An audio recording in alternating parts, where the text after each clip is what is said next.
Hello, everyone. My name is Arden, and I am on Instagram as AS Coaching Fit. Feel free to follow me. Today, I'm going to talk a little bit about tips and tricks to balancing a healthy and active lifestyle as a teacher. So, there are so many things that come into being a teacher. I understand that there's so much always on our plates and our minds are running and they're never, ever, ever turned off. And I swear I'm literally working 24/7. Well, one thing that I really make sure to do is because of this, I manage my time. So, one thing that's really, really helpful is Instacart. It actually saves me so much time. I don't have to go out to the grocery store. I can order all of my food on Instacart and have it delivered. And the nice thing about that is I'm not wasting time going out and grocery shopping. I can stay in my own home and get my lesson plans done while I am waiting for my food to come. And the best part is I can actually enter all of my food, everything that I'm tracking for the whole week if I want, and then base everything that I want to eat, which would reach my macro goals, off of my grocery order. So maybe I'll enter into my Fitness Pal my Monday, Tuesday, Wednesday, Thursday, and Friday, all of my meals, breakfast, lunch, and dinner, and then I can actually go onto Instacart and purchase all of those things and planning them all in advance. Another thing for time management is when I do meal prep, I make sure to make enough meals for Monday through Friday. And in addition, I will make one type of meat. So maybe I'll do chicken. I'll make 3 or 4 different meals for another type of meat. So maybe I'll do ground turkey. And then I'll do like 3 or 4 meals for another type of meat. So maybe I'll do sausage, pork, anything that is lean. And so then I can actually, whenever I wake up in the morning, scoop some rice, scoop some sweet potatoes, scoop anything into a little Tupperware container, and then I can also put my main meat in there and some veggies. So it's not like I'm eating the same thing every day, but I'm just mix and matching for the whole week so that I never get bored of the foods that I eat. And so doing that on a Sunday is usually what I do. So that takes up the time as if I were to be grocery shopping. And so there's my time management of not only am I grocery shopping and meal prepping, but I'm just meal prepping. And then I also have everything planned out for the whole week in my Fitness Pal to make sure that I'm reaching my goals.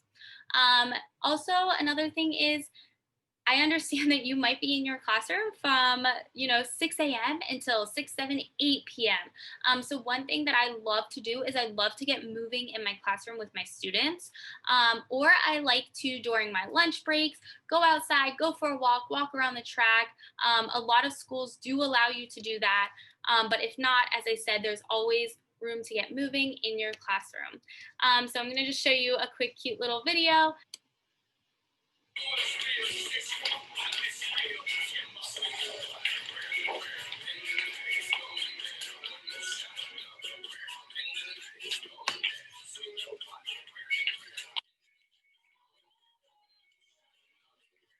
Look at all the perfects we're getting.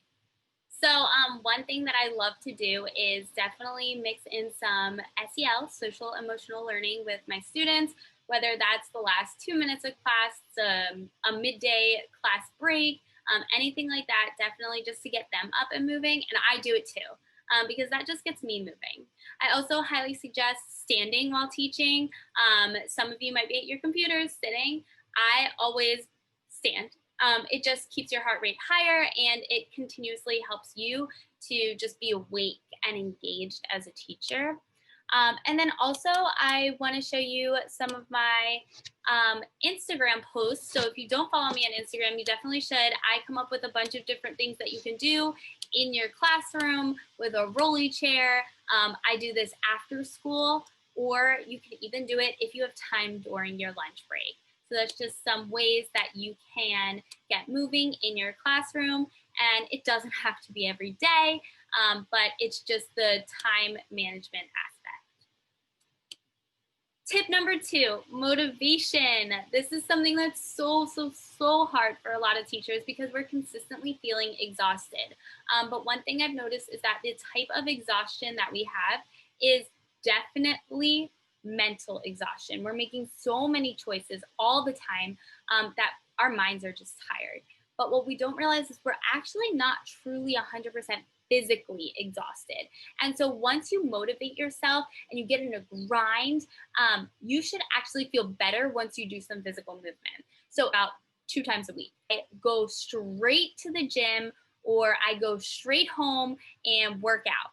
But those days that I do that, I actually feel so much better, so much more productive, and I grind a lot harder throughout the night, grading, creating lesson plans.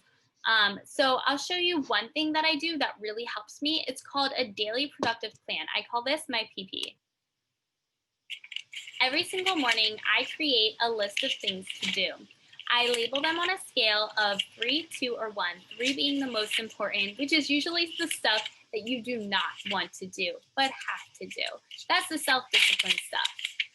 Then I label 2s and 1s, and I put them all in by each hour or minute of time to my schedule for the day. And when I get it done, I check it off. This keeps me consistent and it helps with my self-discipline. If I know that that going to the gym is a number 3 and I really don't want to do that day, guess what? It's a 3. So I'm going to do it. And that comes to self-discipline. So being consistent and telling yourself, I'm going to do this to reach my goals is extremely important. So I made this funny, cute little video.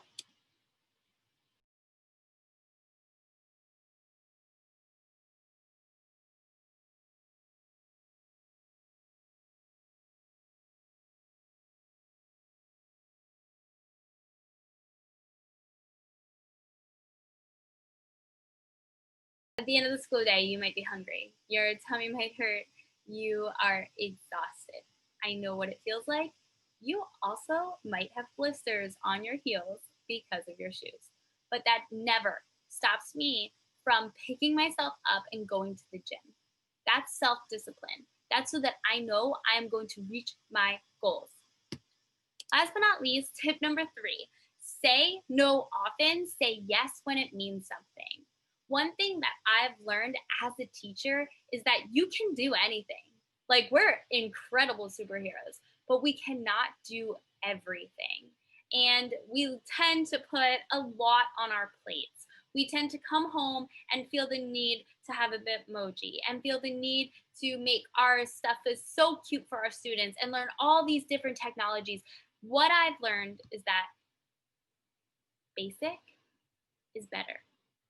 I use 2 technology platforms with my students. That's it. I don't have a Bitmoji. I don't have a cute Google Classroom set up because I spend this time saying no to that. It doesn't mean something in the long run. You know what means something? Being the best, most energized teacher I can be so that my students will be engaged and learn.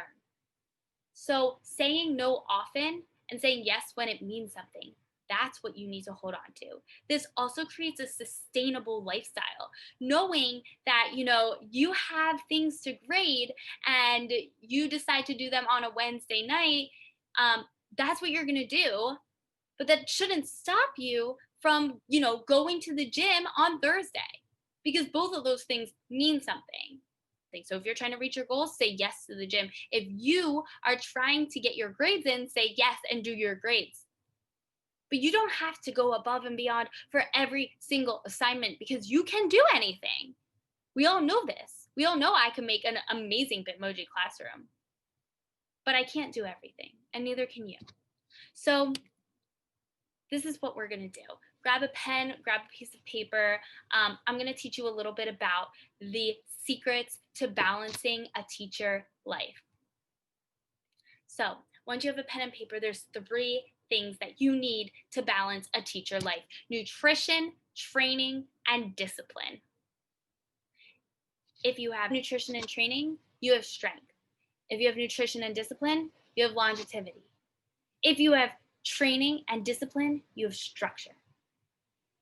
These all create a balanced teacher life. So I'm gonna see, do you really think you have a balanced teacher life? So nutrition, we're gonna say, is 30 points. Training is 30 points, and discipline is 30 points. Because if you have these three things, if you have a total of 90 points, then you have a balanced teacher life. So let's see if you have a balanced teacher life. 1, do you track your food? On a scale of 1 to 10, how often do you track your food? 10 out of 10 would be that you track your food every stinking day. If you don't track your food, you're a 0 out of 10. If you track your food 1 to 2 times a week, I would say maybe a 3 out of 10. Go ahead, write down your score. Planning. Do you plan the foods that you're going to eat? Because as a teacher, during lunch, I cannot enter all of my food. I don't have time for that. So do I plan it the night before? Do I spend 5 to 10 minutes planning? If you do, every single night, that's a 10 out of 10. If you don't, that's 0 out of 10. Prepping. Do you meal prep? Do you meal prep throughout the week? If you do, every single Sunday, 10 out of 10. If you don't, 0 out of 10. If you're scrambling to find food in the morning for your lunch breaks, you're not a 10 out of 10. The next one is training. Do you work out? And when you work out, do you push yourself? If you do, every single time, 10 out of 10. If you work out here and there and kind of just, do like 5-pound dumbbells and you're kind of lazy about it, checking your email halfway through, it's like a 3 out of 10, maybe. Routine. Do you have a consistent routine where you're going to the gym on certain days, certain times of the week consistently? I go Friday, Saturday, Sunday, and Monday. Fridays and Mondays, I'm in a routine where every single Friday and Monday, it doesn't matter how I'm feeling after school, I go straight to the gym. Straight to the gym. If you're consistently doing this routine, 10 out of 10. If you work out maybe on a Monday and then maybe a Thursday and you kind of just look up a YouTube video on, Sunday, that's not consistent. That's not a consistent routine. And last but not least, progression. Are you progressing what you're doing? So if one week you do, a HIIT workout for 30 seconds on and 30 seconds rest, and you're killing it. The next week, do you try 40 seconds on and 20 seconds rest? Are you progressing? If you're doing that, 10 out of 10. If you're not, 0 out of 10. If you're sometimes doing a HIIT workout for 30-30, and you're then the next week doing 30-30, and the next week doing 30-30, and the next week doing 30, that's not progressing. You're not going to reach your goals without progressing. Last but not least is discipline. Do you have self-worth? This is serious. As a teacher, you need self-worth. You need to know what you are worth. And once you know what you are worth, and that means saying no often and yes when it means something, not sticking in a toxic relationship, making sure that you are there for you, making sure that you love yourself. Do you have that? 10 out of 10 if you do. Motivation. Oh, this is a 0 out of 10 for so many people. It is so hard to motivate yourself. It is so hard. And sometimes, I'm not going to lie, I don't see progress on a daily. I don't. That's okay. That's really okay. But I still motivate myself and I push myself to get to the gym. I have that self-discipline. 10 out of 10. Do you have that? And last but not least, going just the right amount. I know so many teachers who think they need to go to the gym 7 days a week for 2, 3, 4 hours a day. Heck no, you don't need to do that. I go 4 times a week and each of my workouts are 30 to 45 minutes. Sometimes for fun, they're an hour because I'm really enjoying them. You do not have to go 4 times a week. You don't even have to go 3 times a week. You need to go the right amount for you to reach your goals. I know that I reach my goals when I go 4 times a week. So add up all your points, How many do you have in nutrition out of 30? Do you have a 30 out of 30? Do you have a 30 out of 30 for training? And do you have a 30 out of 30 for discipline? If so, then you have a total of 90. If you're not reaching 90, you do not have a balanced teacher lifestyle. You do not. That's where I come in to help you.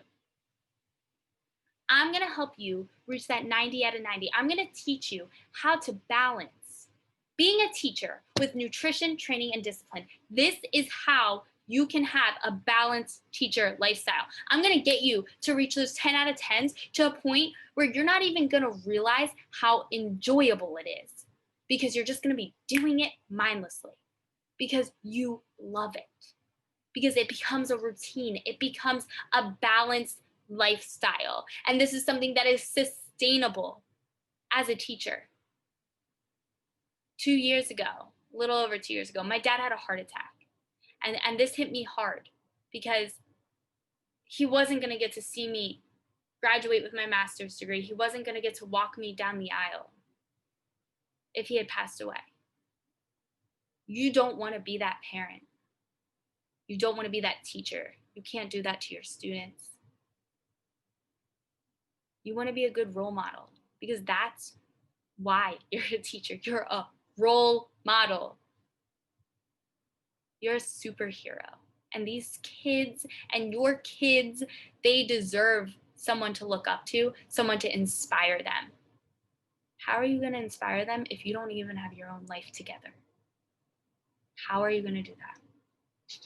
So if you have any questions, please shoot me a DM on Instagram, on Facebook, give me a follow, join my Facebook group, Let's Grow Girls, and I hope you all have a wonderful rest of your week.